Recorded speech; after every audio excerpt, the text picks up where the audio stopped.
Yeah. Get this picture from. No, I didn't. Yeah. It'll be good. Because Last year down there for eight. I drew.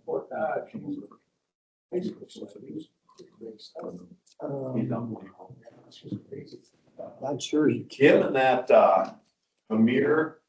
Can or can't? I don't know. I don't either. That's kind of a question.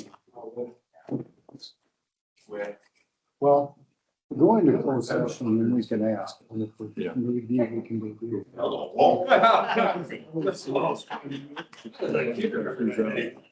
Good, Mike, is this what his? Yeah. This all here, string back restoration. And then It'll be fun. This is the easement, the road easement line anyways. How was it? How was Access to the- this area or your own ranch. Yep. So it could be. The high school? Real good. And stream. Kyle Bullshit. Oh, yeah, he was off, but no, I got second. Oh. He was seated first and, you know, but Persistent. he did good. Be bad. You know, you had about. Yeah. We're only making down there and you get to the line. Yes. So. Yeah, that's the part I got it. We got the freshman board step in. Made it in the blood round. And then Schnelly got seven. Yeah. Oh, big break. Yep. No, I agree. Yeah, I was at for Bill. Well, Bandito, what do you know? Got thrown right away. And it's just like, oh. Winter's back. Holy cold. What do you do? Some people went south, said the roads are really bad Oh, yeah. going south. Marcy went down. The Iowa beef expo. Feel it and come back next year. So John or Austin and two of the kids went down Thursday morning. And she went down Friday. Left about 10 hours. Oh, man. How much you guys go? 86 cars. See ya. Yeah, have a good one. Yeah, well, See you, man. She could have 150. Telling. 187. How we doing? Good. It's cold. I don't think she went downstairs. Really? So she had the, then went on. Yeah. No, yeah, 3:35. Yeah. And she said 80, J Rose camp will come up 86. Michael. 3 hours to get to Cedar Falls. I don't know how long after. He said, what the Dickens are you? That's just ridiculous. How much was on the road when you were going down 187, Mike? Was that? How bad was the road on 187? I have 2021 minivan and the scraping the bottom of the minivan. So That was Saturday? that was Sunday morning at 8 o'clock. So, yeah, I mean, it was just, you could just see it was stop drifting. Yeah, they come home yesterday. Yeah, I came they back. called me at noon, they left, bound to ramp, they stopped at Jeff Rose for dinner. I called her at 3, well, you should be putting landing gear down pretty soon. Nah, just leave it in Denver. Oh, So that was I came back 2.5 hours to Denver from Des Moines. Oh, boy. Because it was about 4, it was after 4, when she got home, 4:30. Yeah, it sounds about like my trip to Rochester a couple weeks ago, where I was behind a plow and I didn't want to pass him. Yeah. Sometimes that's, yeah. On my flight out to DC, yeah. But I came back on 187 last night. Sometimes you're just better off. But he went through. I came Right back before and- we try to keep it- It was clear, the roads are clear. respectful. I had probably 10 cars behind I me, was down in all Waterloo for upset that I wasn't passing. Dubuque for a Right wedding. here. And it was, the roads, they had really worked it over because it was not, it wasn't bad at all. I've become fairly patient as I get on. Yeah, I didn't have anywhere to be except for my in-laws, my father-in-law's house. And, had nowhere to be except for there, and he's the whiskey that he's gonna, that 1 cup of nightcap that he's gonna give me was, that could wait an extra hour. Yeah, exactly.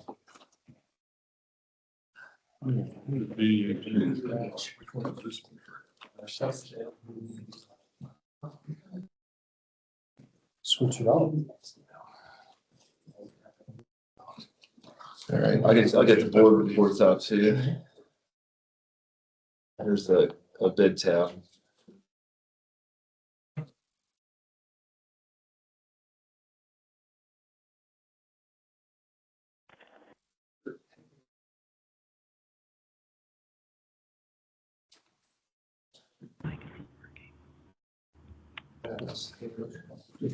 Back in there, we'll put it over We there. have the bid that were sent out to us. I'll put it up, you can see the bids. And then for some reason,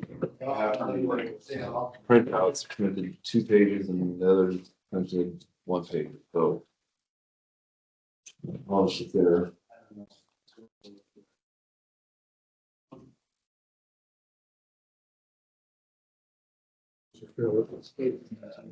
He has it on one. So.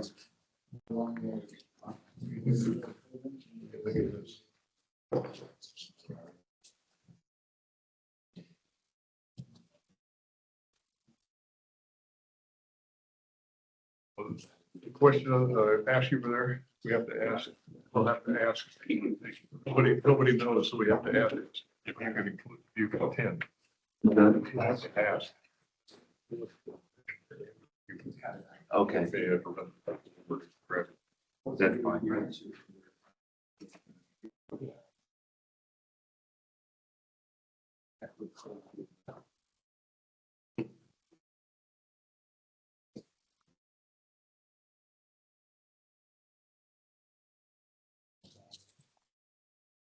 All these invoices.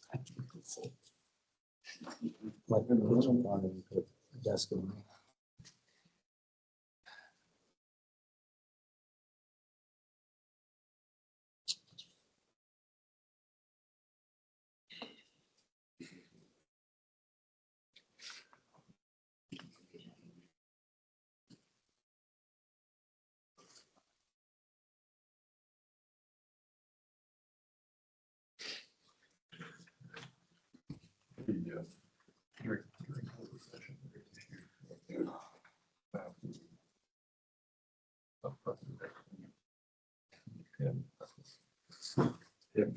If he needed to be here, you could have said him. They probably just the part that he shouldn't be here for the whole discussion. This is the part that he needs to provide information to you. Make sense, Mike? I got the morning blocked off, so. Yeah, we'll let you know. All right, it's 9:30. All those that so choose, please stand for the pledge. I pledge allegiance to the flag of the United States of America and to the republic for which it stands, one nation, under God, indivisible, with liberty and justice for all. Call the meeting to order with 4 present in person, 1 electronically. I think Cheryl's up. Yeah. As a reminder, the meeting is being recorded. If you choose not to be recorded, you have the option of leaving. With that, the first item on the agenda this morning, Mike Kueny, our county engineer. Go ahead, Mike, it's all yours. I guess first order of business, we have Sean Ramler and of Deer, Martin Equipment, Deer vendor, and Deer Bucksaw with Ziegler's a cat vendor to discuss quotes. Put them on first to discuss. And I haven't really talked to them if he wants to go first. But all right, Sean, if you want to present to the board, quote.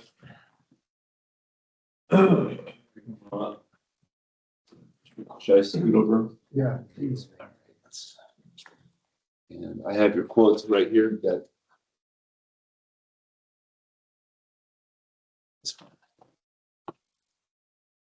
What I quoted here is 2026 John Deere 772 feet motor grader with a Falls 12-foot series 2000 hydraulic high post wing. Made in Davenport location. Winneshiek County's got a few of them. They're good machines, fuel consumption, overall life of the 772 to run right about 5.5 to 6 gallons per hour. We got some new updated cab. We got 4 strobe lights up on the roof. We got some nice damage avoidance blade, articulation blade that comes with them. It's a safety feature that you can't get into the wheels or the steps. It's got a sealed, and I quoted out a sealed bearing premium circle where the mechanics don't have to go in and do any of their maintenance except for the mold board down on the bottom is 4 versus having 13 brass inserts up in the turntable. All they do is grease them, pull a plug out, grease it. Couple pumps every 500 hours. It's been exclusive for Deere. On that premium circle, John Deere gives an extra 3% discount. That's why you'll see on the numbers that the premium circle is cheaper than the standard circle. Well, that's a cost savings, you know, if you guys run it 5, 6, 7 years out. Priced out a 60-month, $5,000 extended powertrain hydraulics warranty. Other than that, any other questions? What was that extended warranty? 60 months, $5,000.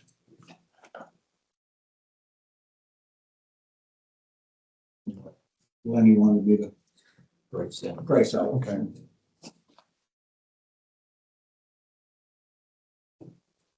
Okay, anyone have any other questions? Thank you. Thank you.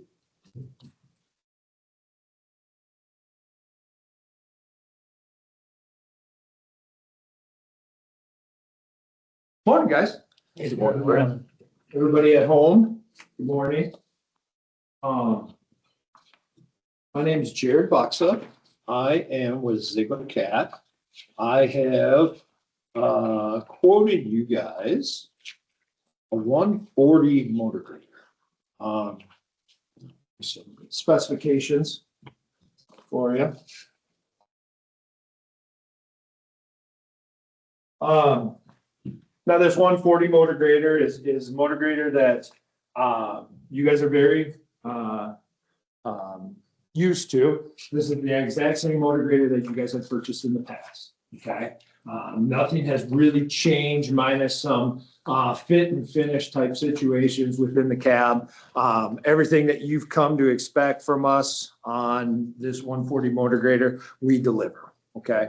One of the things that I do want to talk about is we talked about the high performance circle. That is a new feature for us. Deere has had that out for a couple years now. I think I have a couple handouts. It's just to explain the high performance circle, which is basically a lower maintenance type circle and moldboard.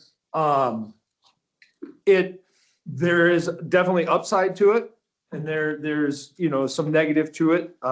With everything, we do have the top adjust circle that I've actually quoted out also. We have some very, very good success with that top mount adjust circle also. So I'm not jumping to the conclusion and recommending 100% that the high performance circle is going to be the right circle for you, but I definitely think it's going to be a very, very good option for you guys. How long have you had that out?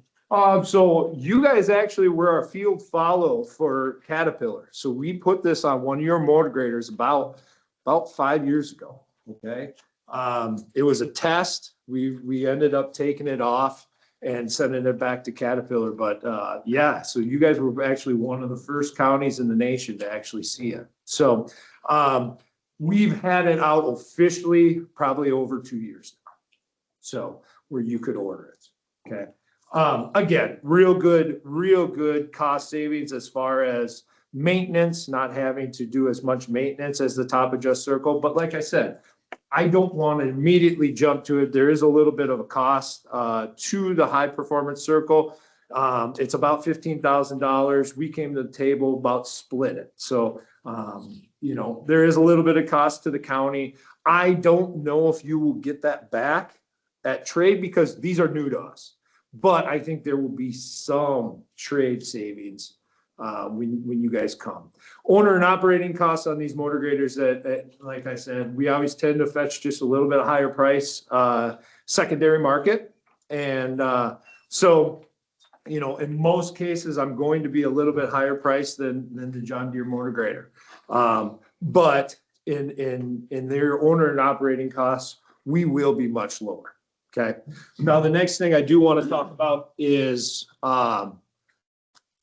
Ziegler. Okay. So we're going to jump off the motor grader a little bit. Ziegler's opened up a new facility in Postville. I don't know if you guys have seen the new facility, but we've made an investment in Northeast Iowa. And I was very, very, very vocal about making a strong presence in Northeast Iowa based on not only our governmental, but also the private work that we do have up in the area. So they've gone above and beyond. They're putting a giant facility up there. And the other thing I do want to talk about that Ziegler's coming out with, it is called the Ziegler Uptime Commitment Guarantee. Now there's some CVA, which is customer value agreement. You're going to have that on this motor grader. It's filters and stuff. But the most important thing that I just want to talk about as you flip to that when you open it up, any new machine purchase in 2026, okay? We talk about a parts commitment. Now, parts commitment on something that happened like on Friday is a huge, huge deal. If we have a motor grader go down, something like that, you need a part, you need something. Our parts commitment is basically, if it doesn't arrive the next day, you'll get that dollars back, okay? So we'll if you say to me, hey, order up a cutting edge, and that cutting edge does not show up the next day, we'll credit you for that cutting edge. We're guaranteeing to you guys that we are going to be here for you when you need us. Okay. Next thing is if you look a little bit down further, is the Ziegler service care commitment. It's a 2-day repair guarantee. Okay. So let's say you guys have a motor grader that's down. If you send out a mechanic, we guarantee that we'll get that thing up and going within 2 days. If we don't, there will be a credit that comes to you on that. Basically, what we're trying to do is show you that uptime is to the utmost importance. Okay. I know my machine's going to perform. I'm not worried about my machine performance. You guys have seen it. We're taking that next step. We want to show you that we're here to make sure that you will be up and going at all times. So, any questions with our uptime guarantee? Does that run out? Well, like transmissions, you're obviously not going to be able to do that. Is that Sure. Where's the boundary on that kind of? So component history, if we end up going to where we have a component, obviously we can't repair it in 2 days, you know? So it's going to be component history is going to be something to the extent of, like 10,000 hours, something like that. So, if we run into a component type situation, that's where we'll say, hey, that's a little bit different. But if we're talking a starter, if we're talking a hydraulic pump, if we're talking a hose, we're talking any of that stuff, absolutely. We're going to be Johnny on the spot to make sure you're up and going. And like I said, we got reminded right square in the forehead on Friday morning. So snow, I heard. Yeah. Just a foot. So thank you guys for the time. Any questions? Your circle is compared to the John Deere circle. What's the difference? So there's not a ton of difference in between. So it's loosely based on a Rotex bearing from our hydraulic excavators. So it has, bearings and bushings and that type of deal within the circle. Again, exactly what Sean said, reduce maintenance, a little bit of grease, really, really close. The biggest thing that we want to make sure, water intrusion, right? Water and dust intrusion into the circle. That's why we took a little bit longer. When we had it out to you guys, we ran into some issues, obviously. That's why we have field follow units. And we sealed that thing up as well as we can. Make sure that we can reduce that water and dust intrusion into that Rotex bearing. Keep that thing operating as long as possible. So to answer your question, it's going to be very, very, very close along the same lines of what we're doing. We're probably sealed a little bit. So what you spec'd out is basically the same circle as theirs. To a certain extent, yeah. I mean, yes. It's not the same manufacturer. We have our own. John Deere has their own, and yeah. Same level. Same level. That's right, Mark. Yep. Any other questions? She said, you believe that over the lifetime, maintenance operating years is gonna be less than the John Deere. My machine will be, and in a lot of cases where I end up, I fetch a little bit higher price at the end of your usable life. I have guys that are always looking for secondary life motor graders where, and I'm not talking bad about Deere. Deere makes a great motor grader. We just have a history of showing that we have a long life motor grader, and the rebuildability is what actually raises that secondary market price. Yep. So, any other questions? Yeah, sure. Sorry that you built that over in Postville in Albuquerque County. I know. I tried to put it right. I tried to put it right on the county line so I could get both of you. But when we were pricing out land prices, that's where things made it a little bit different. We got as close as we could to Winneshiek County. Understandable. Yeah. I couldn't resist it. Yeah, well, you had to, right? Do you have anything else, Sean? Just internally, I just want to say thank you to both of you because Thank you. the conversation internally was, we have two vendors, we have two reps who really talk as if they care about what they sell. Like they care about who they're selling to, what they're selling. That was the sense that we had the whole time. We kind of knew that going in, but that was a conversation that we had in-house. Thought I'd share that with you. So, yeah. So just wanted to give them the floor here. Thank you for. Yeah, you guys are welcome to stay for the report here. I'm gonna talk about this here in a little bit. I can go straight to it if you'd like. Might as well. Okay. Let me just, a lot of papers here this week. So if we pull up the, yeah, I can print some, so if we look at the circles, internally, we have basically committed to getting a premium circle or a high performance circle as what it comes out to be. So if we look at that, the CAT quoted us at 442, 475, and Deere quoted us at 387, 500. That difference just on the machines themselves is $54,975. The trade-ins that Deere offered was $52,000 for the CAT that we would potentially trade in, or is $50,000 for a Deere. Ziegler's on their trade-ins offered $80,000 for their own 143H machine, and then quoted $55,000 for the Deere machine. So there was a higher trade-in number. So if I subtract the numbers from that, so if cat would be 44,475, subtract $80,000. We get the $362,475. That $80,000 is what we're looking at. That's the number, the difference there. If we went with the deer, we would trade the 387,500 minus the cat trade-in, which is $52,000, and we would end up with $335,500.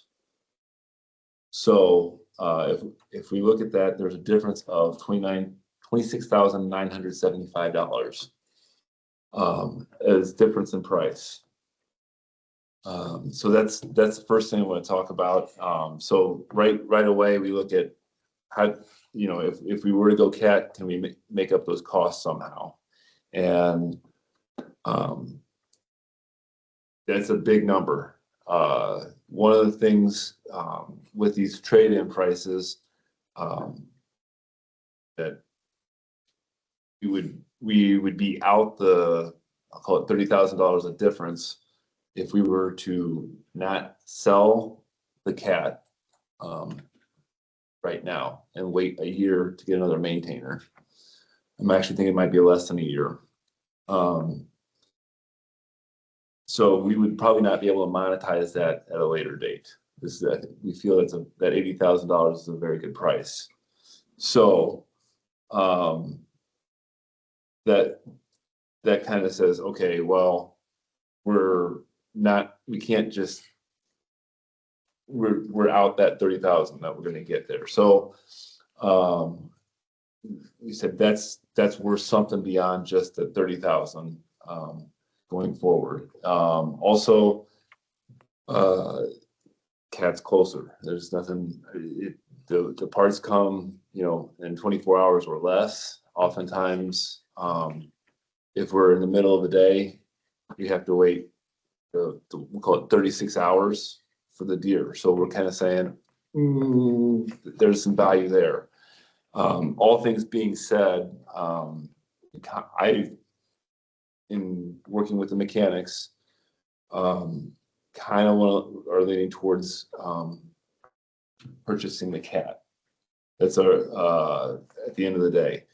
And it's, I don't have the data for the long-term costs that Jared was selling on, saying, the life of I don't have any of that data prepared, and in the time that I had, I didn't know how long it would take to develop that information. So I can't answer that.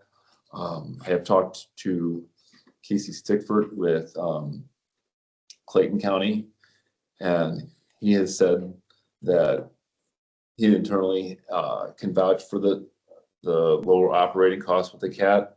Again, that's a cat versus a deer that doesn't have the premium circle. So again, you don't have apples to apples necessarily. So this premium circle is a big upgrade for deer, as far as what Fayette County has told me. The other thing that has not been mentioned that has been sold to us is that CAT will be changing their for the 140 series motor graders. They'll be changing their engines to something that's going to be a little bit smaller. Is it 9.3 to 7.6? Is that right? So this engine that you will be getting will be a 9.3 engine. So as we move forward, we're going to be making a change, and we will have a 140 that will be a C7 engine, but that'll be in the coming future. Those aren't even on the ground yet. So, but that will be a difference coming up, not currently. So the idea there is that if we wanted the same engine, which is what we know and work on for most of our equipment, that You would be buying, this would be the last of its breed for a while at least, until CAT makes the decision otherwise, or something else happens. What we would end up probably doing is going to the 150 series.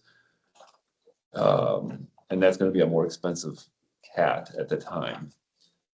We have the CAT diagnostic tools, so we can do things that we can't do with deers in-house. There's a lot of soft costs that I don't have enveloped on that, so. And then I guess lastly, with the trade-in value, the 80,000 is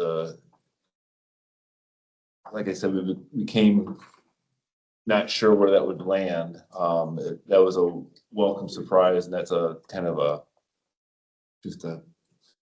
in terms of business, it's a nice way of, this is a cat, we're gonna buy a cat from you at a good price, extending that business relationship. So all of those things combined to, I'll say,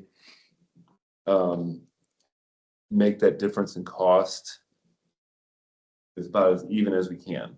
And we're internally recommending the board purchase the cat motor grader this time. With the high performance circle. With the high performance circle.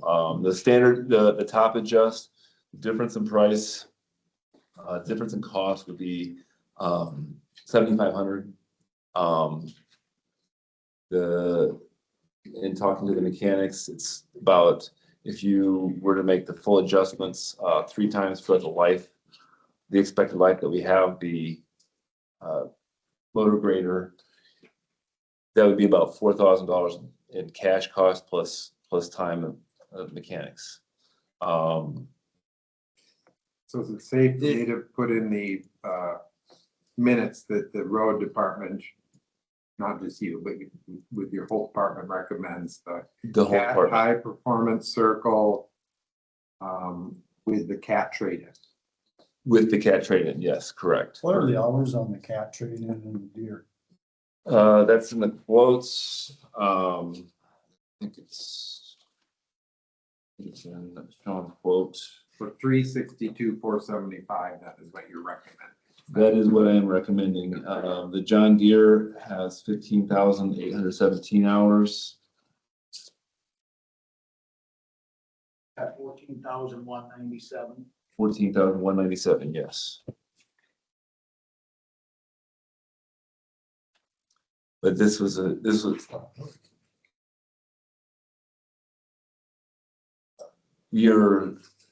internally, we're looking at getting the motor graders on a schedule where we're trying to sell them at 11 to 12,000 hours.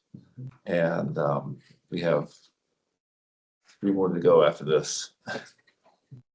What's the difference? Rebuilds? Was that? Would we consider doing more rebuilds? Our rebuilds, our mechanics have not liked what we've seen so far in terms of that versus new. Now, as in terms of, have we talked about cost on that? No. So there's just more time, and the trade-ins. Again, this is, I'm kind of feeling myself, feeling my way through this because this is my first motor grader bid. Learned a lot, just having these conversations. It was actually a little bit easier than the trucks. So, What's the difference in fuel consumption between the deer and the cat? I would have to turn to these Start to- gentlemen. Of course, I'm gonna say that I burn much less than John Deere. John Deere's gonna say that we burn much less than us. At the end of the day, they're really, really close. I have done some fuels studies within, especially at Chickasaw County, and we were burning about a gallon less. Now, that was hard numbers, but that is so dependent on operators and environment and all that different stuff. I think it's gonna be pretty darn close as far as what you're gonna get in between. Yeah, yeah.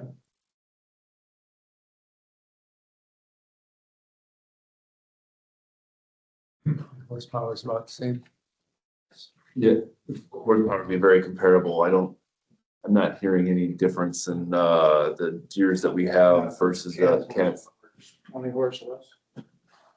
One. Yeah. On the top side. Here's 606, or 9 liter, excuse me, I said 606.8, 9 liter puts out 275 horse, but it's variable all the way up through the gears. You don't see that 270 horse until you're up in above 6 gear.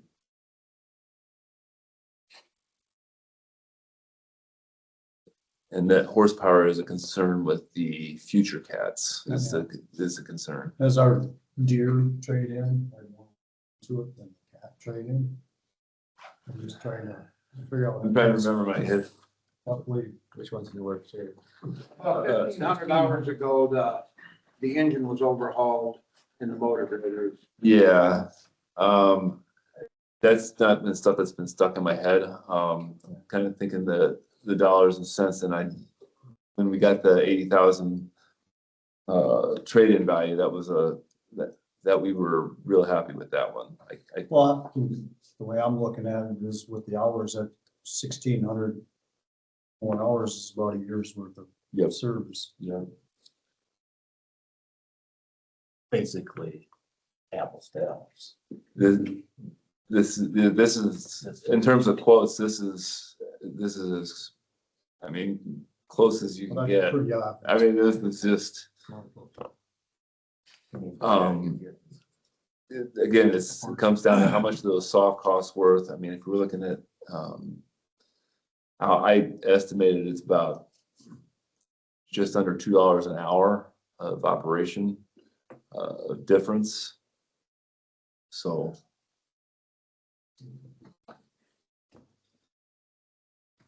Sure. I guess based on your recommendation and your department's recommendation, I would recommend going with the cat. I mean, whatever, but if you trade in your deer, you're at 50,000, which you got 16, you can still put another 1,600 hours on. Can be equivalent, so you're running apples to apples there. That's just looking at the spreadsheet. Yeah. You roughly, if you're figuring, yeah. That's just my opinion. If you're ever gonna remand one, you remand the cat way, basically. That's just me, in my opinion, not that.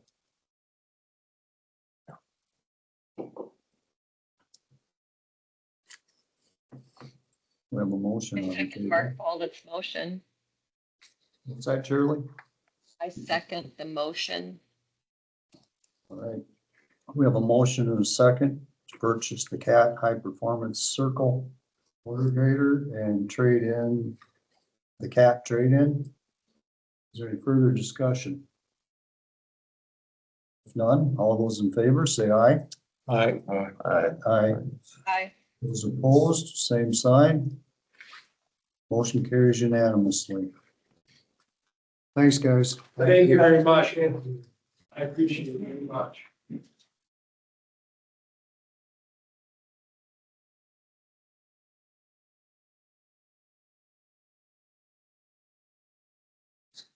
Thank you. Shirley, thank you. Appreciate it. Thank you. Thanks for doing all the work. Thank you. Thank you. Yeah.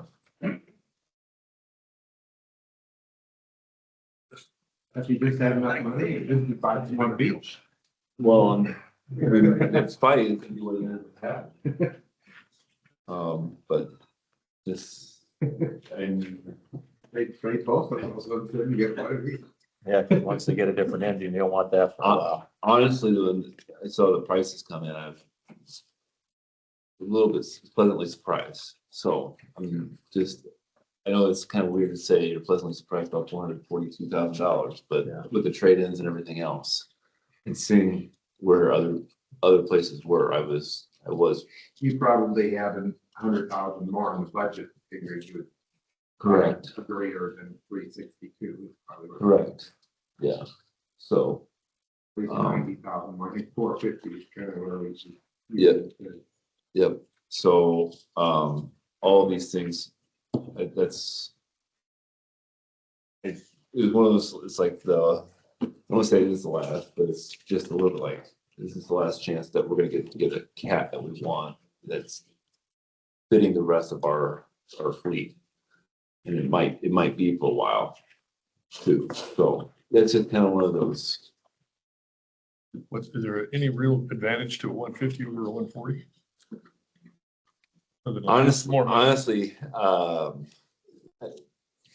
where the 150 would go, it's not going to Locust, but I would be concerned with the 150 going to Locust, in terms of fitting into the shop, because it's bigger, but how much so, and whether it's really limiting, I don't know yet.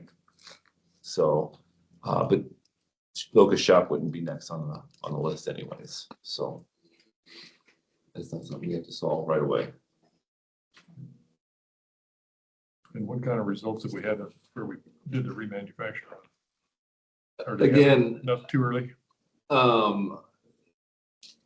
Because I have not been here long enough, and the chatter I hear is not, I don't want to say, because I don't know, but the chatter that I hear is not in the shop, it's, in the courthouse, and it is what it is. So I don't really have a good Obviously, handle it on wasn't it. a new machine. We were just trying to buy time. Yeah. Yeah, I mean, we're always trying to just buy, and Was that this gentleman you're here that was quoted, the one that you remanded, or is that a different? again, I don't want to say anything incorrectly. This is what they wanted to do, in terms of ones that we wanted to sell, and I don't have that history down. The John Deere dealer for They- that, just what had been. $1,500. Yeah, 1,500 hours Would have ago. been when We did it that a one. year. Yeah, over a year ago. So, Whether that was the one. yeah, I don't know if we did the John, I thought we did a cat. Yeah. Yeah, we did a remand of cat. The John Deere had a new engine, $1,500. yeah, I just, Remand the cat, because that's what. It was.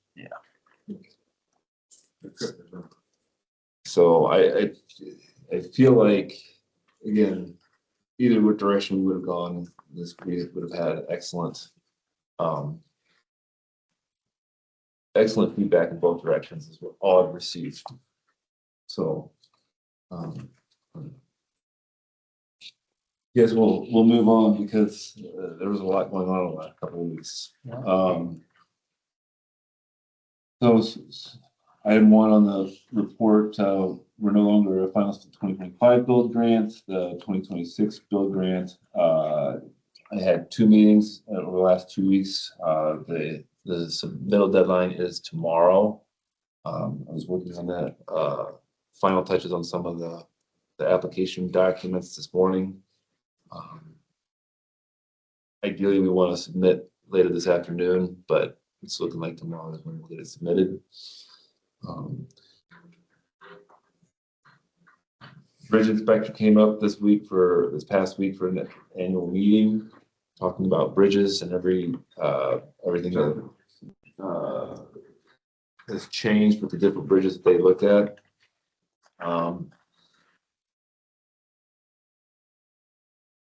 Long story short, I mean, it was a 5+ hour meeting. There's nothing to add to the CFYP necessarily from this, so that's kind of good. That we kind of got a good handle on direction. But bridges are 1 year older, so and Winneshiek County does have a disproportionately high amount of 4 bridges, so it is what it is. So we're moving through that log jam, if you will. And it was just I'd say it's a fantastic meeting for techs to work with the bridge inspector again. Railroad flat car bridge study, I talked, and bridge inspector was here about that a little bit, but there's nothing new to report this week. Subdivision data, there's nothing new this week. Then we're supposed to approve the floater position, officially this week, so you guys can take action on that now. Group hire, what's the name? Floater. Who? Tom Miller. Kyle. Kyle Miller. I'd move to approve Kyle as a floater position filled. We have a motion and a second. I just wanna highlight one thing, it is. As of last. Effective last. Effective Monday. Last Monday. Yep. We have a motion and a second to approve the hire Kyle Miller from the floater position dating back to last Monday. Is there any further discussion? If none, all those in favor say aye. Aye. Those opposed, same sign. Surely would, yes. Motion carries unanimously.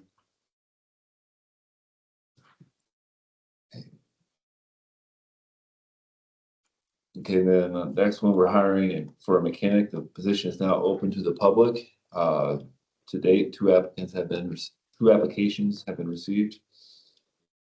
Auction truck driver position is open internally. Another two applicants have applied so far. Going back to the mechanic, how long is that open for? Is that, Just I think it's next week. Okay, next week, just. And I- Listing online. I can make a highlight and send that to you guys. I'm apologize, but my memory is not attuned to that as much. It'll get worse. That's scary. So then once the auction position is filled internally, then that, wherever that person came from, that position will be up. Yes, so, yeah, we're looking. Just, I'm gonna guess bridge crew. So. Traditionally, the bridge crew is. Yeah, traditionally it's the bridge crew, but again. That'll be open internally first, then it'll be open again, so if. Oh, yeah, then that. So if you're not a mechanic. Ends up. If we have one of our Ends up to be mechanics the bridge crew that's that looking. wants to be part of the bridge crew, then we're hiring a mechanic. Yeah. I don't think that's a low probability scenario, but that's the charade that is going through. It's part of the reason why I can't remember everything, is it's a lot of turnover lately. At least we've got applications. Yes, Please. yes, the mechanic, we won a little bit more, I think, but yes. Just by the by, compared our salary versus other mechanic salaries, and we're in the ballpark, so. The engineer's office is working with vendors to spec a new maintainer. We just went through that. Engineer recommends the maintenance foreman position pay be moved 4 steps to step 8 within the pay matrix. We tabled that a little bit. Just, this position is going to be vital for moving forward. A lot of construction efforts. We got the bridge 320 and bridge 307, where, well, not 307, it's already been that, but 320 and bridges moving forward. We're looking at doing a lot of the work ourselves. It's going to be a liability that's more than was on the pay matrix. We have the person who's going to be doing that is highly competent at all of these kinds of things. I can't recommend enough that we move forward with that. On that one, I'm not gonna be okay. For steps. I myself am in the 2 range. Just throwing that out.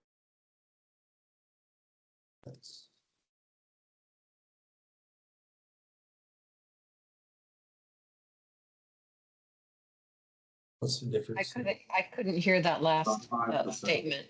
Each step is about 2.5%. I mean, it compounds as you Yeah. go, but that's the calculation. I mean, the important thing, I think, in this is that this position before was at that step. I mean, you aren't giving creating a new higher position. You're the person who was in the step H was the foreman before, he just took a different job. So now, With more experience. that's true. He did have more experience. And that was to right size that's to right size the pay matrix itself. Just looking at how the union contracts have gone and how you go from step of assistant foreman to a higher position, we call it a floater positioning, to maintenance foreman, to superintendent, trying to get that, 10% pay increase at each level is kind of the target I'm trying to get at with these 4 steps to the right pay matrix upgrade. And that's pretty commonplace for most hierarchies.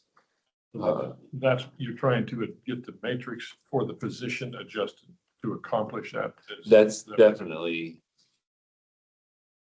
the goal there. And it'd be one thing if we had someone who was unproven and all of that. That is not the case here, where you have some kind of soft cost. This is a highly qualified, highly motivated individual. So I just feel like this is the most appropriate way to go about things. Was he doing a lot of these particular job duties in his previous position with the former leader?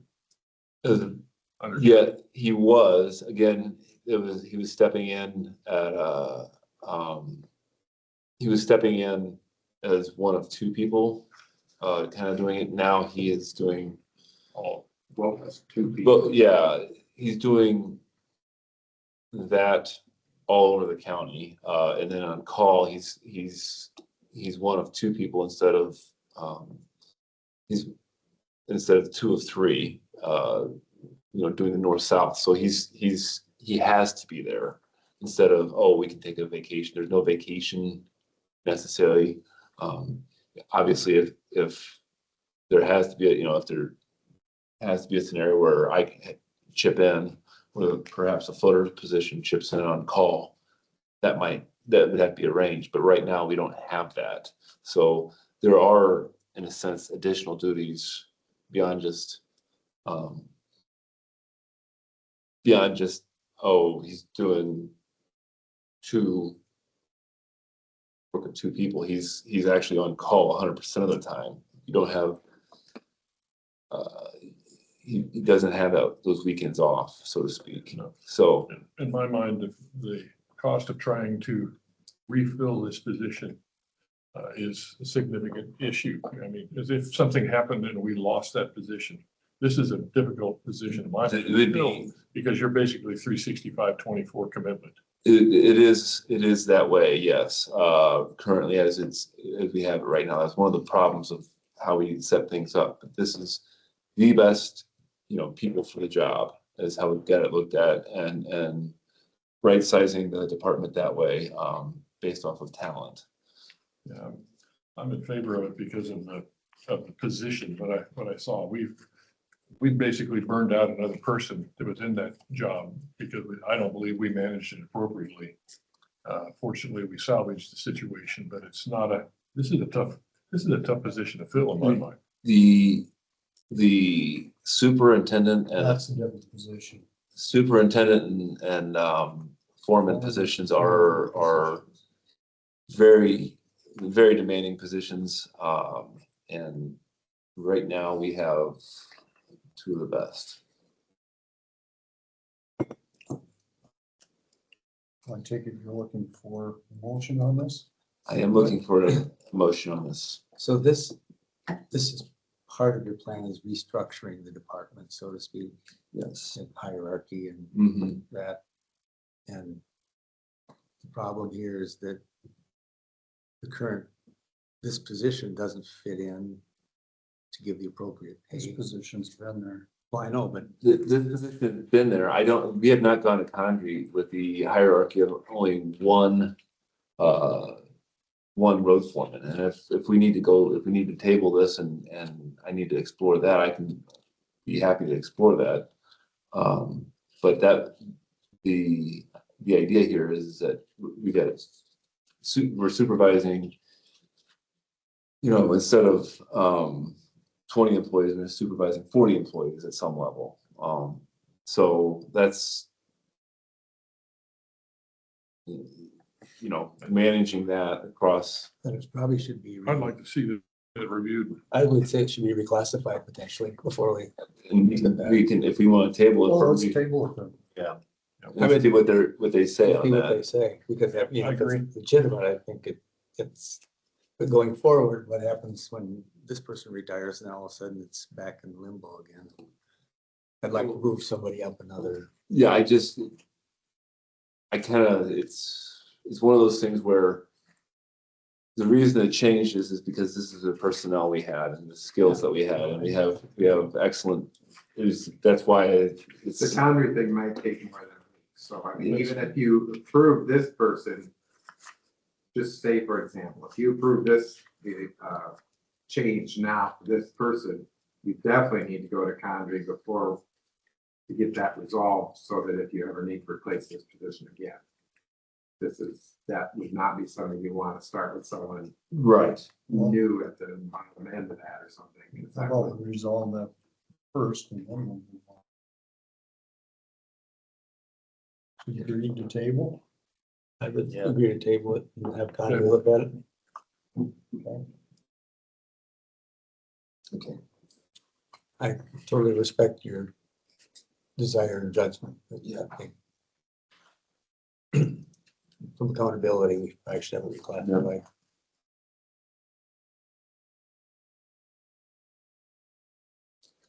Okay.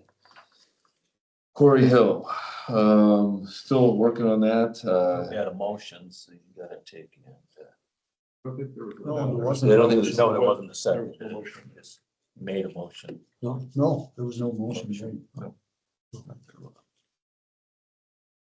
All right, Corey Hill, nothing really new this week. We did, with the exception that the county attorney has provided an MOU at the end of last week. But all the things going on, I have not had a chance to review that. So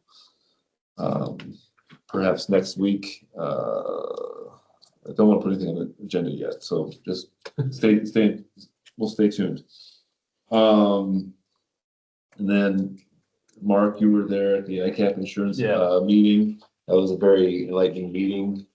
I'll work with Mark and our office managers on changing out some of the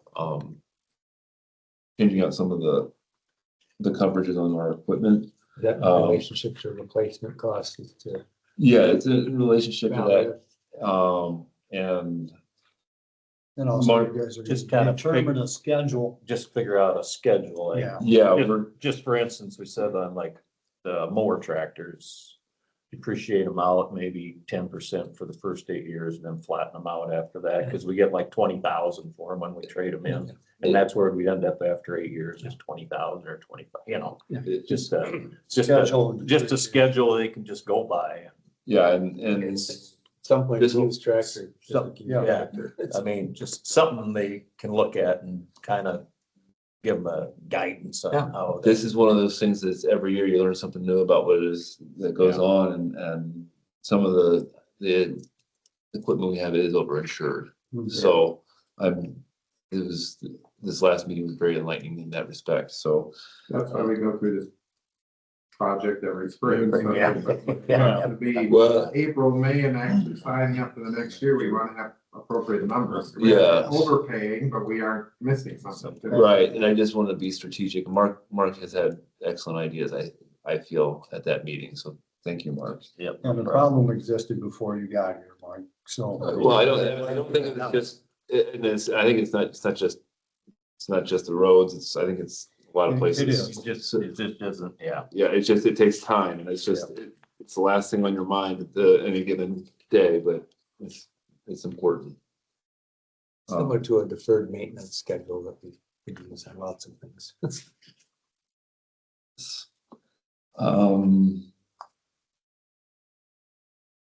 20 federal fiscal 2026 budget amendment draft is complete. We signed that in terms of the county. This is in respect to the DOT. I have the DOT submittal. I submitted it. The budget has been reviewed. I didn't have the CFYP submitted at the same time, amended CFYP. It's just 5-year construction program. That's a 5-year construction program. So I submitted that. I have a verbal declaration that things have been reviewed and are satisfactory, but I have not got the official notice. So we're just gonna wait till next week to do work on that. I do have a fiscal year 2027 budget is drafted. I've shared that with you already. So whenever we're ready for that, this amended CFYP, what we will be looking at is just different TPMS project numbers. You'll see a couple extra projects that's including the old project numbers, and you'll see that their line items are zeroed out, and then that all the new ones will be the same as before. And then Frankville Road was updated to be closer to correcting the amendment. So that's the difference in the upcoming amendment. Basically, the DOT wants you to submit amendments to this 5-year program at the same time you do the budget. So you guys approved the budget amendment last meeting, but didn't have the construction program ready yet. So you gotta wait for the DOT to give their blessing to do that. That's what happened. And yeah, we did that out of at the time we were getting close to 100% of our budget spending on DOT programs. And they want us to have our amended budgets as we need them. So that's why we're pushing this now and not in late March or early April. So it's kind of confusing. I apologize. I'm kind of wading through it myself. Just a FYI, speaking with a couple members of press, I'm very hesitant to call the 5-year program the gospel in any way, shape, or form. It's just, these are called preliminary, especially projects that are more than a year out. So just know that when it comes to your eyeballs. Michael, what about the issue of the impact on our infrastructure and how it may affect the 5-year plan on that, on what the state's gonna do with Highway 9? That internally, I just had a conversation with John Yelly.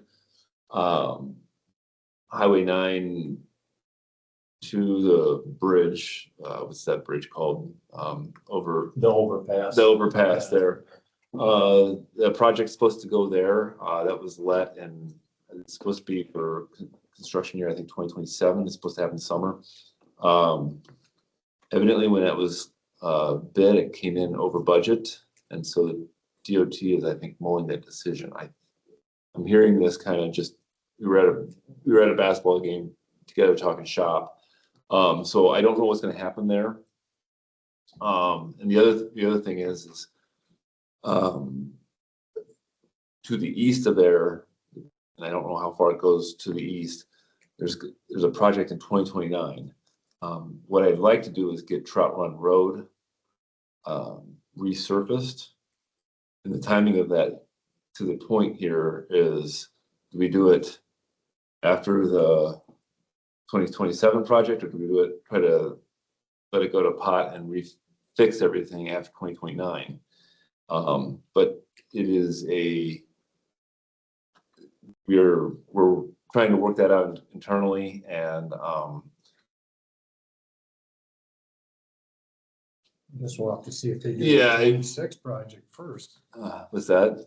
We'll see if the DOT sticks with the 26 project if we're good. Yeah, and I don't know if it's a 2027, but yes, if it's that much overbid, I don't know what they're gonna do, if they're gonna put it off or what. So we're just, our projects are gonna be strategically timed until after that gets all ironed out. So if they did the intersection down there, is it just gonna be blocked off going one way or the other? Is that whole intersection at 9 down there? You'll be able to go. I have not That's analyzed. one where, like, if they get into the old Walmart parking lot to go out Troutwood on the road, or where you won't, that's the only way you're gonna get out to Troutwood on it, that or come across town line. Yeah, but they're gonna be hauling out of the quarries and everything there. That's where it's gonna be. Oh, that's gonna be the big thing. That's gonna be the concern on the destruction of that. So. You'd hate to redo Trout Run and then have a whole bunch A of whole quarry nother traffic. quarry traffic and everything else afterwards, so. Yeah, this summer with the Highway Street and the West Decorah Bridge all happening, it's gonna put a lot of excess traffic. And then, of course, Highway 9 trying to do it. It's almost gonna be impossible. Yeah, it's gonna be kind of a mess, and we'll have some worn out pavement on Trout Run there. And then the city's interested in that because Trout Run has a couple spots that are in city limits, so, yeah, we have to coordinate with them on that. That's out there though.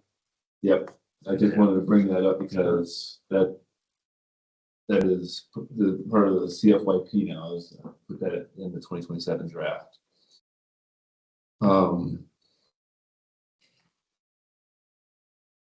Yeah, the engineer will meet with the blade operators tomorrow morning to review rock needs throughout the county gravel road system. Looking at 8,900 tons per blade district, plus 31 miles of permeable rock on our busiest roads. I think our number last year was 6,400. The net number before that was just under 6,000, I think.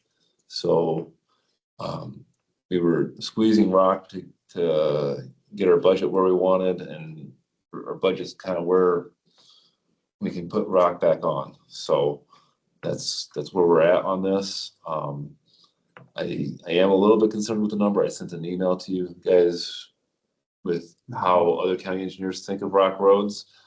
I'm not in the same persuasion as that individual. But I thought I'd share that with you because that is a cost. You know, you fling rock out into the ditches, and then how much use did you get out of that one little piece of rock, and you have how much rock that does that? I mean, it just becomes it's a problem.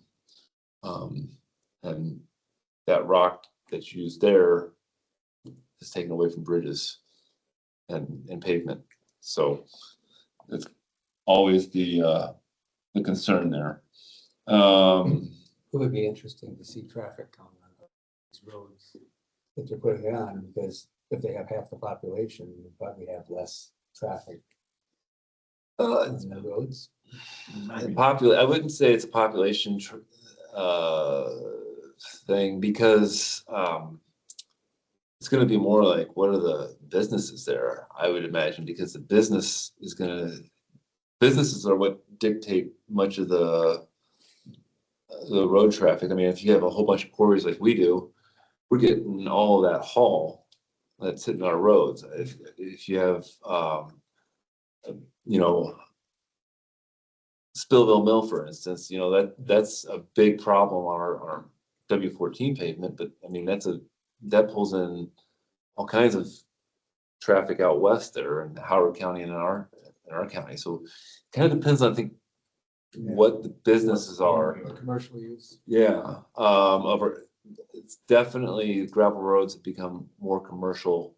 The deciding factor has become more commercial rather than residential in the last 30 years. So yeah, it's just, and everything's a lot heavier in terms of equipment. So makes the commercial side that much more acute. this weekend, obviously there was snow, it was crazy. I'm guessing we had over a foot here in Decorah. And yeah, so this just colloquially, it's been over a decade plus we've had something hit this hard. Crew worked overtime Saturday and Sunday. Blades and trucks on Saturday and then trucks on Sunday afternoon to knock down the drifts that happened in a couple of spots. Just want to bring this up. We have a county policy where we work 5 to 5 only. Friday morning, I received a phone call from superintendent stating that the sheriff's office was not able to move around very well, and asking if we could start our operation at 4 a.m. So I said yes. That's a risk to the county. I hope you understand why I did that. If you have any discussions, and Andy, if you have any discussions around that, I can make a game time decision, but I'm more than welcome to. I'm all ears to listen to that. But I wanted to make note of that because that was special. It's also a trade-off. It's a trade-off, but it's a liability, and I asked if we could just do trucks only, but they were blade. I think it was a good call. I was a little bit nervous about the decision, so I just wanted to bring that up because it's also on the board to understand that happened. So thought I'd mention that to you. And then finally, some good news. DOT lettings came in on Frankville Road finally on Wednesday. Matthew was the best bid at $2.8 million, almost $2.9 million. This is 6% higher than the engineer's estimate, but it is less than the 2.9 million dedicated in the CFYP. I will recommend approval when I have a resolution. The engineer's estimate was very aggressive, so we're very, very happy internally about this number. So just thought I'd share that with you. When does that project start? I don't know if we got the date out yet. I don't know when the late start date is off the top of my head. All the maintainer stuff was stuff that I was focused on. Sometime. It is this summer. Yes, it is this summer. It is. Is that gonna be ground and in place? It's cold in place. Yeah, it's cold in place. So cold in place with a 4-inch overlay on it. So take everything up, you reconstitute it, put new binder in it, lay it back down, and go down 4 inches, and then you put 4 inches. So you basically have 8 inches of new pavement. You got it. Hopefully. I don't know how much impurities. I mean, if you're talking about the road bar. I mean, you know, just the potholes or. Yeah, irregularities. Yes, that'll be knocked out 4 inches below surface now. So That's the same thing that we did on the one section of W14. from Correct. Spillville. but we only put 3 inches overlay on that. We're putting 4 on this. Right. And it's still, I mean, it's holding real well. It's Looks good. the W14 South there that was what, 40, almost 40 years between jobs, I think. So that was needed. Frankville, I don't remember the history on that one. So There's a lot of. The only other thing, Going down, it rains, it kind of sits right in the tracks. other thing on the agenda, we were gonna put the 5-year program amendment next week and possibly the pay adjustment for Foreman next week if we can get back from Condi. But what about the funding agreement for Spillville? the funding agreement for Spillville, You said that Yeah, that's after the agenda, so that's why I want to make sure you don't forget. yes, thank you. If So- that's the next week thing, that's fine. I think it will have to be next week. I think I talked with Steve about this already, but we're gonna have to go to Spillville and Fort and talk to them about payment for the W14 improvements. So, I looked up the action by the board that yep, authorized it. yep. Yep. So that was the agreement. That was probably my first month and I have had those meetings. So I'm kind of So you'll have a resolution for the Frankville. the Frankville next week. I did not I did not get that done this morning, so, It'll be like award bid. yeah, it'll be an award bid. All right. Thanks, Mike. We'll let you know if we need you to come in later. Yes, I'll be listening. You just wanna holler at me on the Cause Teams? it won't be on here. We go to closed session. We'll come. Text. Yeah, I'll have my phone with me too. Yeah, that's great. All right, next up is the miscellaneous items. I'll kind of pick and choose here because some people have been waiting patiently. Authorized opioid fund expenditures. Chris, you have anything on that? Unless you guys have any questions, the opioid board met and made some recommendations on spending those funds for training for law enforcement for both Winneshiek and Decorah Police Department, and then also funds for the Met program as well. So the request is this came from the task force meeting, is to also authorize $33,180 to cover a 3-day conference and lodging for that training, and to authorize $20,000 for the medication assisted treatment program that you started about a year ago. Move to approve. A second. We have a motion and a second to approve and authorize the opioid fund expenditures that the task force put together. Is there any further discussion? If none, all those in favor, say aye. Aye. Those Who moved opposed, this second? Steve and Mark Foley. passes unanimously. Training our local law enforcement, both county and city, is a good move. That's, We appreciate it, and I think the state will look at making sure we're using those funds, and so we really appreciate it. So, thank you guys. Thanks, Chris. Yep, Thanks for waiting. Yeah. no worries. Next, I'll skip down to the letter of support for Decorah's cluster housing project. Steph, do you have any comments on this? The appropriations again this year. Very competitive, so we'll see if we get included in there, but Ashley Hinson announced her appropriations application a week ago. The application's due on Friday. And it comes at no cost to the county. No It's just a cost. letter of support. Recommend the letter of support. Second. A motion and a second. And the letter of support for Decorah's cluster housing project. Any further discussion? just for the benefit of the community, that you want to explain where what you're trying to accomplish briefly. Yeah, so we were, sorry, I'm getting a cold here, so, we were awarded a housing innovation grant, last fall, Winneshiek County Development was to create a pilot, dense cluster housing design, that we would then implement in communities. And my other hat is Decorah Jobs, so I have a contract with the city of Decorah and Decorah Jobs to be their economic developer as well.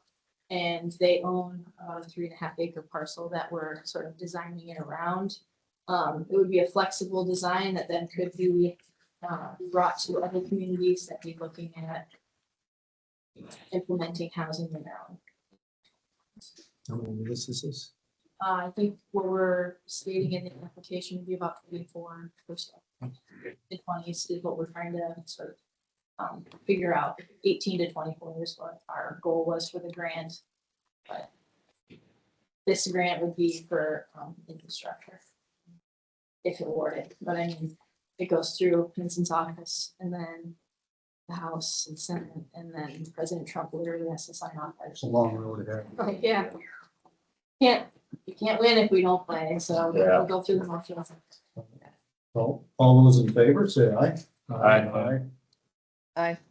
Those opposed, same sign. Passes unanimously. Thank you. Thanks for your work.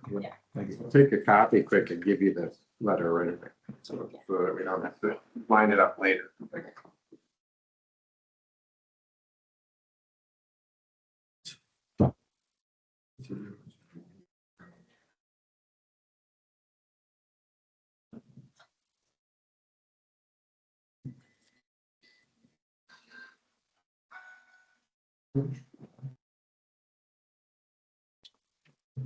It's original for you. Yeah, thank you.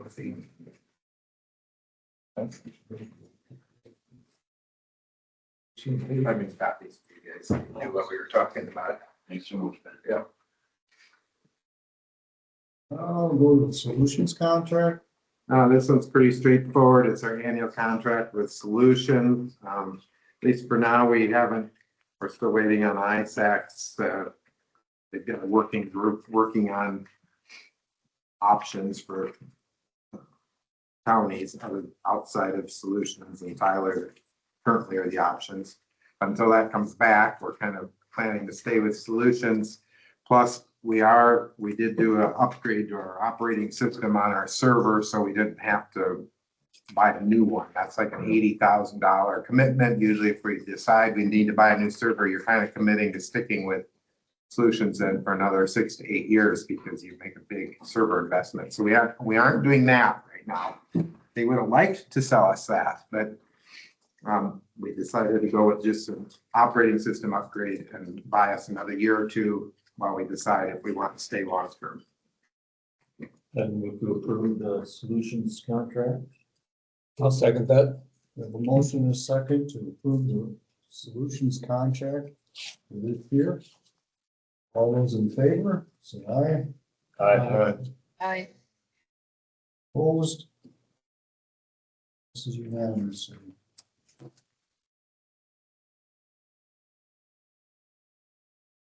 VA counselor contract.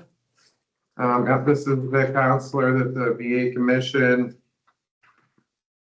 hires, and he was asking for, I think it was like 3% cost of living type increase in his contract. The VA commission has already approved it. And so they just want you to sign off on that. I move to approve the VA counselor contract. I'll second that. Motion and a second to approve the VA counselor contract. Any further discussion? None, all those in favor say aye. I, Opposed? Passes unanimously.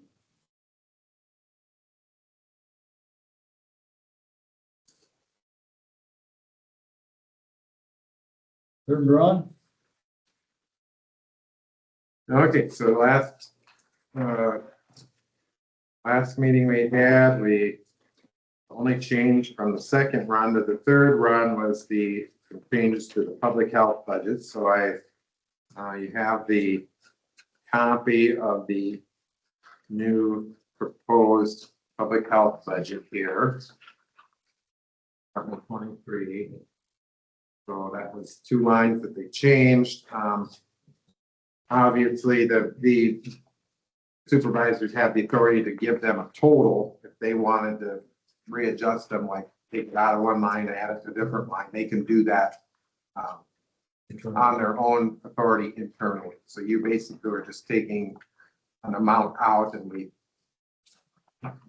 Mark Vick and Steve Kelsey made the motion, and Mark Vick seconded which lines to take it out of, at least for your budget preparation. So that's where we are on that. I have talked with them. They made some staffing changes to fit within their current year budget, and essentially, if they keep those staffing changes in place through the next fiscal year, they're pretty okay with the amounts you have here. So that was the public health changes. So what you're saying is public health is in agreement with.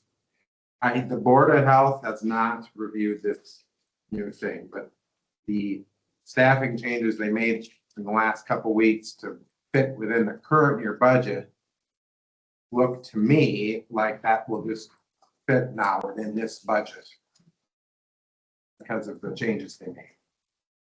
So, but public health hasn't, and they have the authority to move money around internally. I mean, you can only give them, here's how much we're giving you. They decide how to allot that. So if they decide they want to add a nurse, but take out a Advertising. yeah, or something, they can do that internally without any approval by you guys. So. will we be having an update on a future agenda? I have talked to Chris about coming in and just kind of giving an update on their on all of their changes and transitions they made. They're just kind of busy trying to get through all that right now, so. She wasn't ready to come quite yet, so. That was the public health, so that was your third run, then looks like this one. So really the only change on the third run is that you basically added a little bit more into the carryover on the general, and then a very small amount in supplemental because of the IFRS and FICA associated with those salary changes. It looks like our ending balances are about spot on for what our goals are. Yep.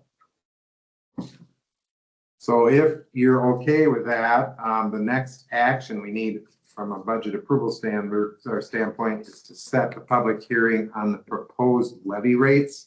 So there's two steps to this. One, you have to have a public hearing on the proposed levy rates. And then about a month later, you have a public hearing on the actual budget.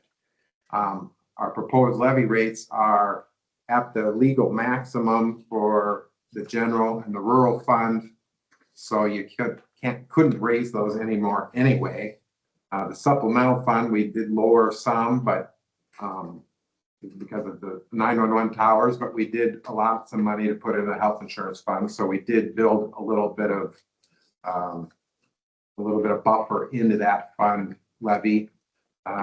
Basically, once you pass this, close the public hearing, and I send this to the newspaper, you can always lower your levy rates. The state never is going to restrict how much you lower them. You just can't raise them after this point. Two of them are already at the maximum, so you can't raise them anyway. So I think you're okay with just going ahead and setting the public hearing at this point for the levy rates.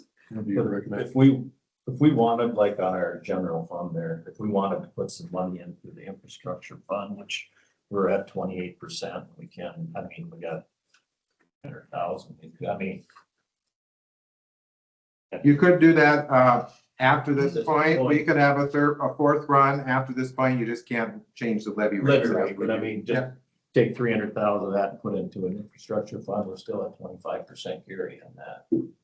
That way we got it in there, we can use, I mean, something happens at the courthouse or whatever, that gives us the opportunity to use it for infrastructure. How much are you proposing? 300,000 or 350, you can, that still keep us at 25%. But you got $378,844 to keep us at 25%.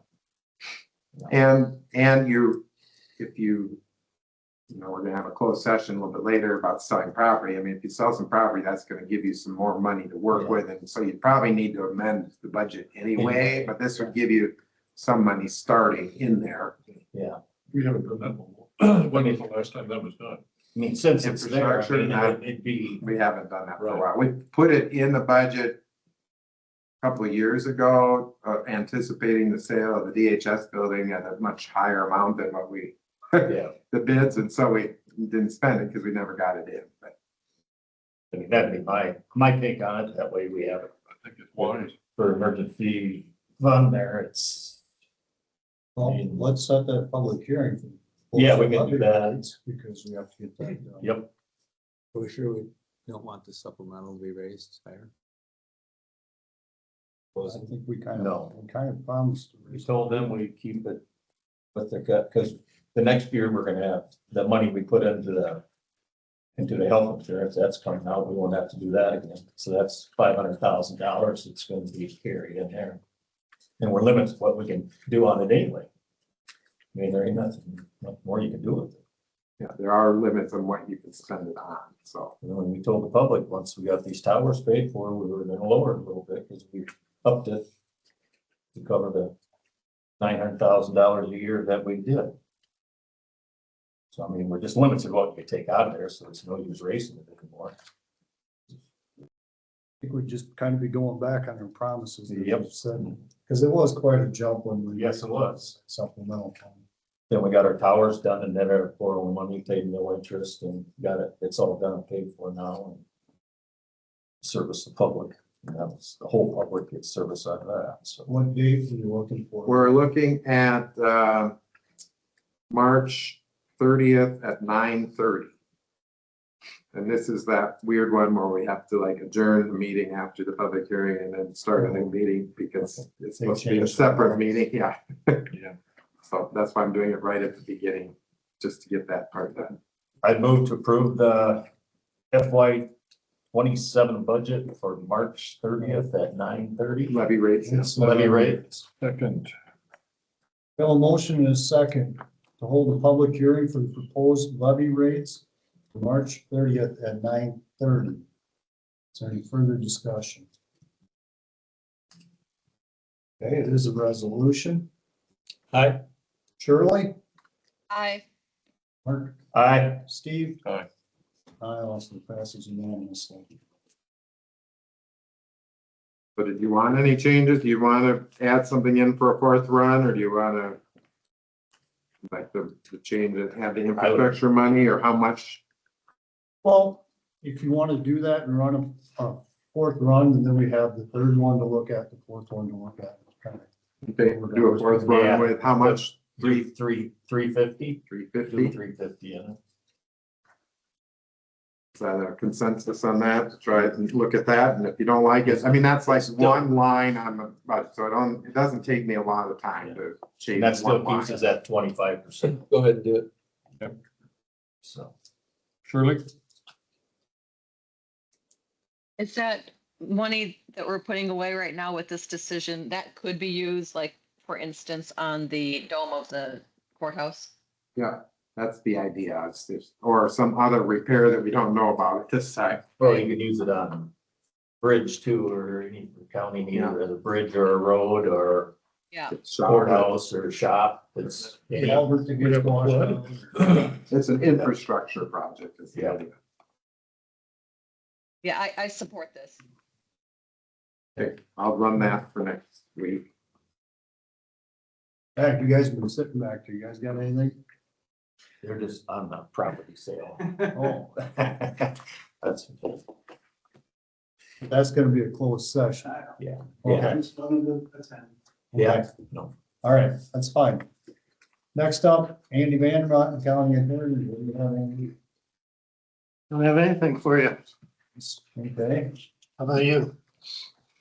The only thing I had was, we had Farm Bureau meeting here a couple of weeks ago, we went to, and they were wondering if we had did anything on regulating the solar, or, you know, somebody puts up a solar farm, if we got any rules, regulations, we want to implement.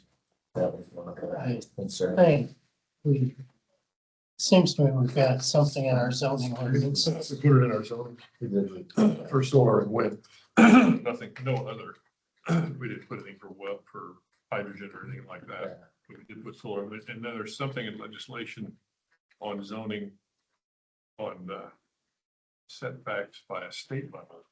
Yeah, I see that, I don't know what that. I'm not sure what the extent of What's that is. that all about? Yeah. We just want to make sure we have something in place in case somebody puts it. And many years ago, there's something in the code that gives different ways to assess the valuation assessments on solar installations. And the board took an action to pick one of those, and it has to do with what percentage of the cost gets assessed each year. And so there is some, I don't remember the numbers off the top of my head, but there was only 2 or 3 options of what the way to put those into assessments, and the board picked one. Been probably 15, 20 years away. The zoning setback bill was discussed on Friday's legislative update for ISAC, and there's a recording on that that's actually accessible. I don't remember the details, so they were talking about a number of different bills. well, don't have anything else, Andy? I'll just stick around them. You ready? You want to do the consent agenda quick, so that Yeah. after the closed session, you don't have. Committee reports quick. I have a Hawk meeting this afternoon. And we're advertised for a new director for that, but there are some other changes coming down the road, so maybe some dramatic change there too, so. So we got the meeting Wednesday at Wednesday at 9:30, and I'm planning to get some breakfast pizza and donuts, and I've tried to get the word out to department heads, so hopefully we get it. It's a quasi required meeting.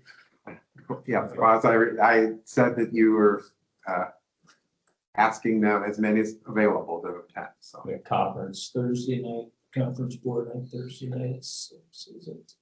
And I'd like to see, on On that, Thursday. I'd like to see Stephanie Fromm also attend, since she's economic development and so forth.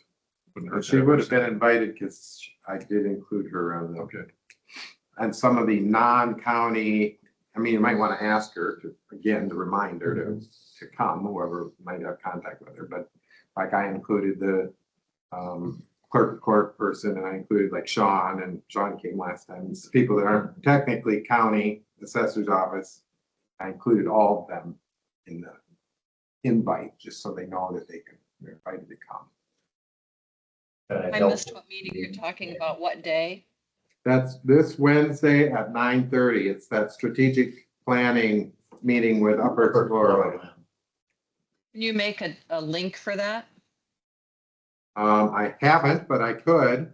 I know they're gonna have us divide into small groups and work at separate tables, which is not very conducive for someone Oh, online. Right. but she could get the overview. You could get the overview and kind of listen in. Yeah. I'll do that. I have to post an agenda for that anyway, since at least 3 of you are planning to be here, I'm assuming, so. Thank So you. I'll add a link too. We had a health board meeting, it was a week till Wednesday. Doug Groats always gives the water test samples, so. Last month, we had 1 out of 35 came back with nitrates, so that's like 2.85% of our water samples in the county for the month came back with a nitrate. How many total do we have in the county? 90 110? for the last, for this year so far, we did 97 total and 5 with the nitrate test, so it's like 5%. That's done this year so far? That's done this fiscal year, starting last July 1st, so we're at 5%. 5% of what? Last month, it was at 2.85, 1 out of 35. So, That registered over the limit? but She wanted to know, is that the number of them that registered over the limit? yeah, 5 out of 97 were over the limit. But of the 97 that were tested, how many showed nitrates at any level? I don't know, this here's all I get, is this information right here. It's 5% of them out of 97. You'd have to ask Doug Group. Yep. Yeah. We had 1 out of 35 last time. So that's 2.85%. So. Now you had a county conservation meeting and Barbara's gonna apply for a couple grants. I'll give you guys the information next week. Here's the dollar amounts that she has set aside for camping fees to use as matches on grants and this and that. That way I'll give you the exact numbers instead of trying to quote this stuff. Did they- Probably off by a few dollars. Did they review the structures and so forth that are being are overinsured or underinsured in that meeting? To look at that from, it seems like we may have some structures and things like that that are being insured that maybe shouldn't be. It's possible, no, we need not discuss. You look into it. Do you want to work with, Lynn has the lists, maybe you could work with Barb or Yeah. Mark's already involved with it with the road department, so maybe. Well, How are you that gonna sounds work fair that? enough. So what about, should we put on the agenda about the employee full-time instead of part-time ones they got? What are we gonna do if they got overtime? Gotta pay overtime and insurance. Good, supposed to have 2 part-time positions and now we got a full-time. And what if I don't see how it's gonna work. Or if the recorder's office only works 7 hours, if they work 35 hours a week, and if they want 20, you're gonna have to be there 3 days. I think they're doing, I think, my understanding is she's doing 4 hours in the recorder's office and 4 hours with Barb each day. She's doing 8 hours a day. 5 days a week. Because we're already This is the, This is that Well, shared they- position, yeah. what we're already paying full-time, benefits for the. Well, that The was one the that, the one that quit was already getting health insurance. Yeah. Cause she was at 30 hours a week. Board, that should have been brought to the board back when it was put on full Well, time. it technically was in the budget amendment last year, they added insurance. So, Gene. so it's no additional person on full-time benefits. No. And I know that you, when you met, Dan was in those meetings where we met with Jane and it was you and Shirley, Jane and Tim and John Horace and BA. I mean, one of the things was, is there a way to share employees to, rather than adding more employees? And so I think that was part of why they looked into this. Yeah, it'd just be nice to get some clarification on how it's put together. Yeah. Departments getting. If they're, if we're requiring them to go from the courthouse to out to conservation's office, where's, is there mileage reimbursement? Because that's an employee expense at an employer's request. I don't think that has been brought up and I mean, they're reporting to two separate jobs, so it just, I don't know, that'd be up. I think it's a commute. I don't think you pay mileage on that. It's no different than, Accepted commute. It would be different if you were saying you have these two work sites for this one job and you need to drive back and forth between them. That's different than job A is this part-time job and job B is this part-time job. You're going to your Yeah, but job. I'd just like to know that rather than seeing Yeah. it show up on Yeah. a reimbursement report. Well, they get two paychecks then? We do not, we can combine different departments into one paycheck. So we already do that. Like Doug Grew is paid out of for his work as sanitarian in one, and for his work for the weed commissioner is actually a separate budget and separate payroll, but we combine it on one paycheck. But they should be reporting at their time on two separate time cards. It's two separate jobs. There are rules in, one of the things Mark brought up was the overtime. There are rules in Fair Labor Standards Act for if they do work overtime, it doesn't depend on which job they're working overtime. You have to average their hours between the jobs to figure their overtime rate. You can't say overtime is a cheaper one. If there is a cheaper rate, I haven't even asked. They might be paid the same way, so it might not matter. And I wouldn't think they would have much overtime other than Jane does do some Saturday now and then for passports and so on, and they'll have to work that out. If they're gonna pay overtime, we're not gonna do that when we have two part-time positions. Insurance, this is getting out. That's costing us a lot. if you have two part-time positions, doesn't matter if they're part-time or not. If the paycheck comes from Winneshiek County, it's a full-time position. Yeah, but I mean, they would have had two different people in the part-time positions where we wouldn't be paying insurance, wouldn't be paying overtime. So that's really, We are paying insurance on one already. yeah. Well, that one was never brought to us Well, when it happened either. It's kind of like. I think like, the budget impact is that they were figuring 30 hours per week for the recorder part-time person, and now they're only gonna work 20 hours a week. So actually, there will be fewer hours worked because they gotta get 20 in both. So there is a little savings there. It's not significant because you're still paying the health insurance. I would like to commend both Jane and Barb for working this out to create two part-time positions that serve the county in two different departments. This is really great teamwork. And I think the biggest advantage, despite the budget effect, the biggest advantage to them is the fact that the high turnover rate. I mean, the person that was in the recorder's office has only been there about a year and left again because they were looking for a full-time more work. Same with Barb. She's had a constant person and keeps leaving because they don't want a part-time job. So now hopefully the person will have this full-time employment with benefits that they'll stay longer and they won't always be in this constant training a new person scenario that they've been Right. dealing with. I would second the combination of working together on this proposal. And if it's based on our current budget, it's not gonna change. the Right. health. We are Jane has volunteered to pay that all of the health insurance costs through the end of this fiscal year, so through June, because she already had it in her budget. And so then for next year's budget, I took half of it out of Jane's budget and put it into conservation budget. So the net is still zero from your total budget perspective, but I did change that so that starting July, they're each paying half. And if I understood Andy correctly, if one employee gets a part-time job in this department and gets a part-time job in another department, ends up totaling 8 hours a day.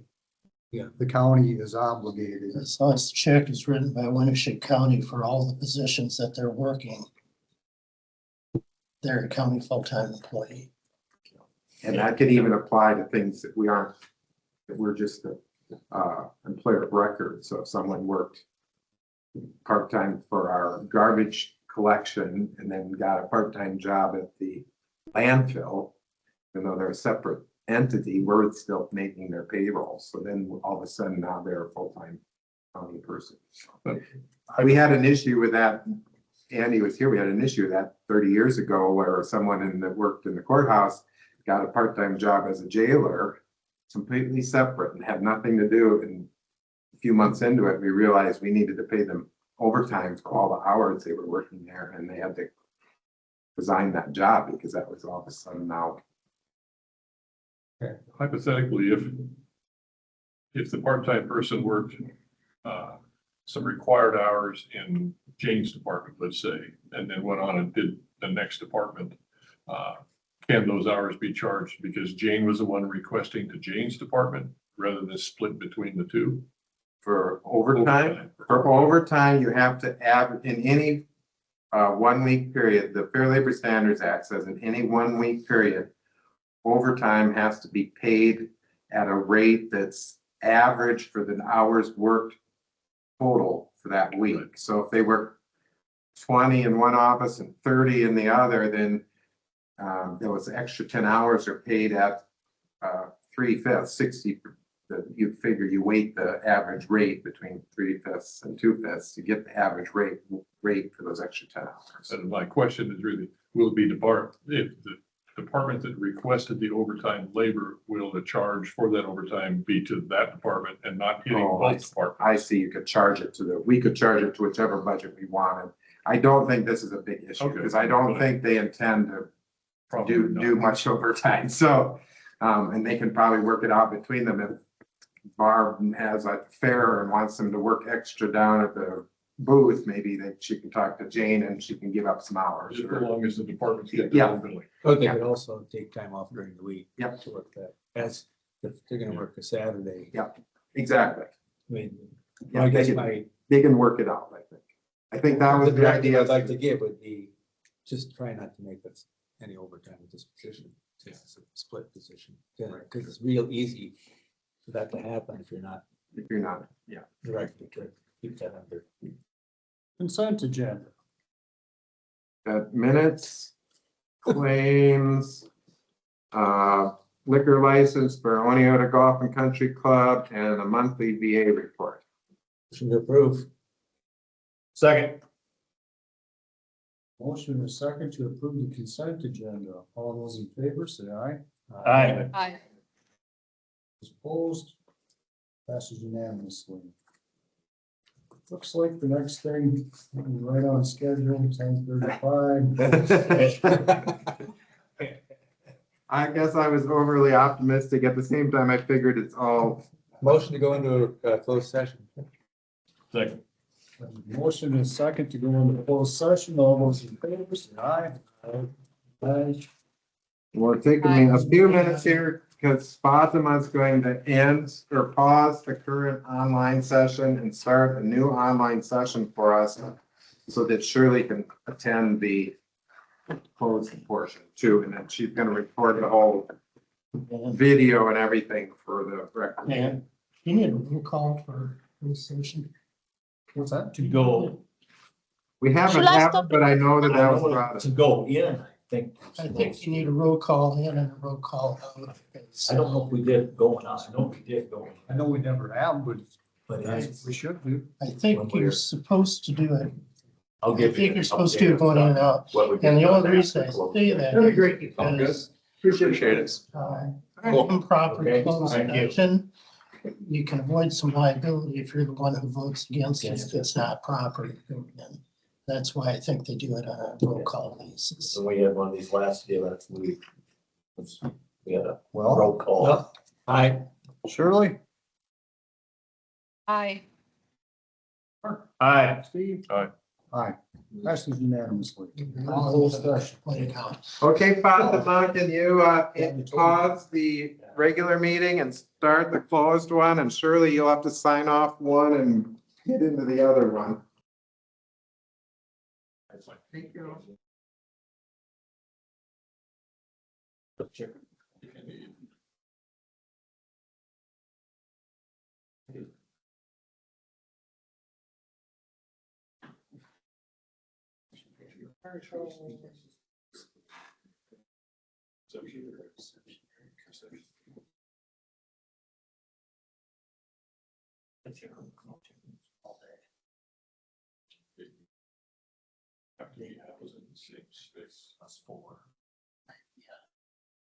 It's a practical matter. Then what do you do? Sure.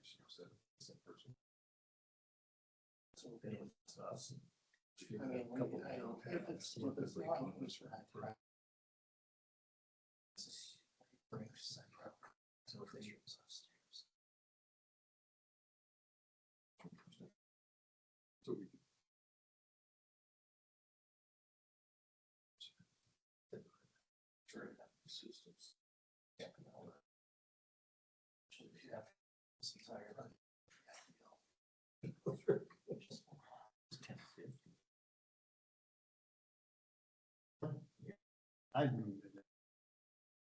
You say that will be proceed with the sale of the farmland near Freeport in section 17. With further- 14, yeah, that's right, 14. With further consultation with the county surveyor on the description of the parcel.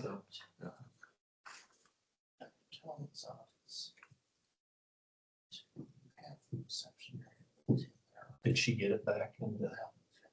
Are we online now? Yeah, yep, we're back online on the open session. What? And we're gonna make it one motion and to take action next week on the sale of the home. I move to, Steve. We'll just make a motion that, Go back to the session. I think we are. I move to make the motion to sell. Looking at selling property Freeport in section 14 tillable land due to further surveying and go ahead with the DHS, set up public hearing for DHS selling building next Tuesday, next Monday. I'll second that. So we have a motion and a second for that. All those in favor say aye. Aye. Steve? Aye. Okay. Opposed? Passes unanimously. Move to adjourn. Second. All those in favor say aye. Aye. Aye. Pretty sure that's unanimous. Okay. Valley Water, that's Thursday.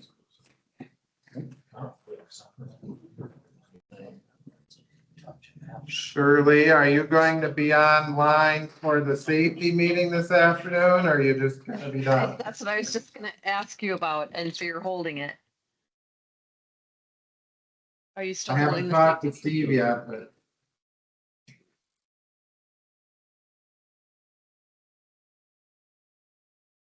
I'm guessing that it will Let me know if you're probably gonna- have, at least some of us will meet.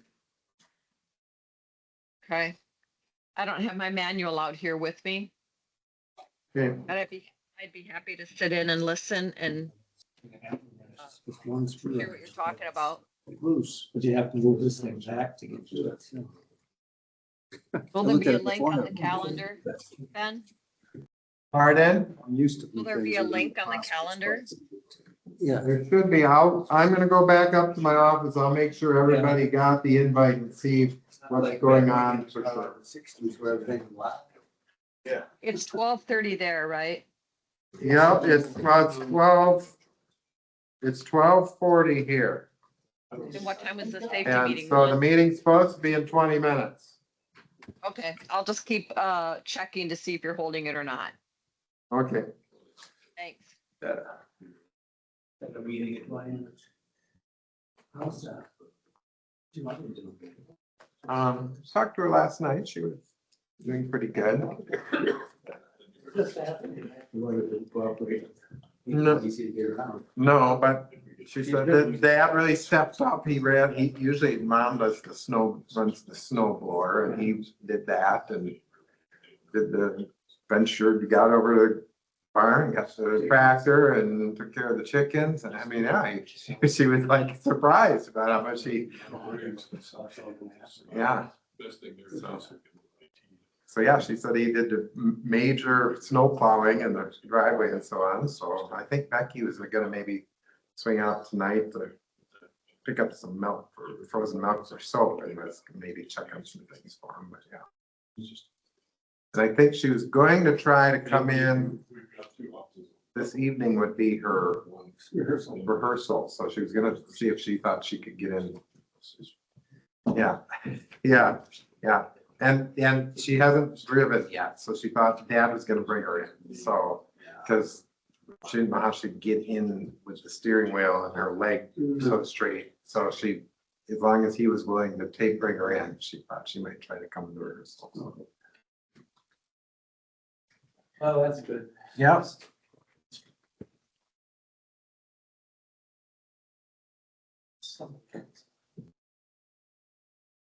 Okay, Fatima, you can end the meeting. Thank you.